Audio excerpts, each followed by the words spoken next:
अस्सलाम वालेकुम। आज का हमारा टॉपिक है नेक्रोसिस एंड एपोप्टोसिस। एक्चुअली ये दोनों सेल डेथ के प्रोसेस हैं। सेल एक मुकम्मल ऑर्गेनिज्म है और इसकी लाइफ डिपेंड करती है किस चीज़ पर? Life of cell depends upon surviving signals.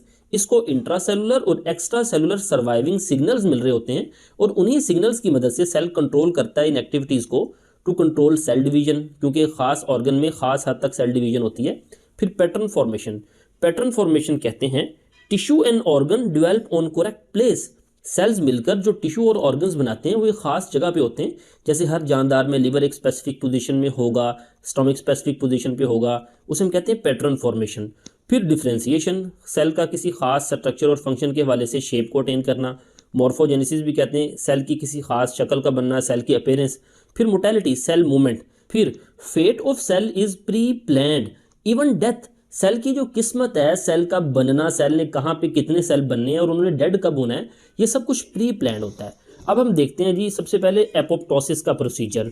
Apoptosis की अगर हम डेफिनेशन देखें, इवेंट्स ऑफ इंटरनल प्रोग्राम्स, ये सेल के इंटरनल प्रोग्राम्स होते हैं, and sequence of morphological changes, और ये बैरूनी नजर आने वाली तब्दीलियों का एक सीक्वेंस होता है।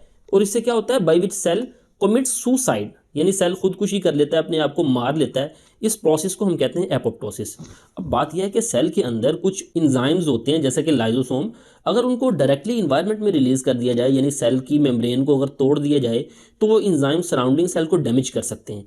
इसी वजह से सेल के इंट्रासेलुलर इन्वायरमेंट को डायरेक्ट इन्वायरमेंट में, डायरेक्ट टिश्यू फ्लूइड के अंदर आप नहीं एक्सपोज कर सकते। तो इसके लिए सेल के एक खास इवेंट्स होते हैं चेंजिंग के, जिसके जरिए सेल अपने आप को मारता है। मसलन यहाँ पे देखिए नॉर्मल सेल है, इसका क्रोमाटिन जो है कंडेंस होता है, यानी सेल पिचकना शुरू हो जाता है। Condensation of cytoplasm, cytoplasm condense होना शुरू हो जाता है। और सेल कंडेंस होते होते यहाँ पे देखें फ्रेगमेंटेशन, छोटे छोटे फ्रेगमेंट्स बन रहे हैं, इसके टुकड़े बन रहे हैं। इस प्रोसेस को हम ब्लैबिंग भी कहते हैं। और ये जो छोटा सा टुकड़ा बना है इसे हम ब्लैब्स कहेंगे, ये ब्लैब्स बने हैं। अब ये जो छोटे छोटे सेल के फ्रेगमेंट्स बने हैं, ब्लैब्स बने हैं, इनको सराउंडिंग सेल क्या कर लेते हैं, इंगल्फ कर लेते हैं, इनको फेगोसाइटोस कर लेते हैं। यहाँ पे देखें ये एपोप्टोटिक बॉडी है इस सेल की, इसको इस सेल ने क्या कर लिया, इंगल्फ कर लिया, इसको खुराक के तौर पर ये इस्तेमाल कर लेते हैं। इस तरह से एक सेल का वजूद खत्म हो जाता है, यानी अब सेल के कंटेंट को डायरेक्टली इन्वायरमेंट में रिलीज नहीं करते। तो इसे हम कहते हैं प्रोग्राम्ड सेल डेथ। इसमें क्या होता है, सेल श्रिंक होता है, उसकी कंडेंसेशन होती है, एपोप्टोटिक बॉडीज बनती हैं और उसको फेगोसाइटोस कर लिया जाता है। इसके फायदे क्या हैं, multi cellular development of the body.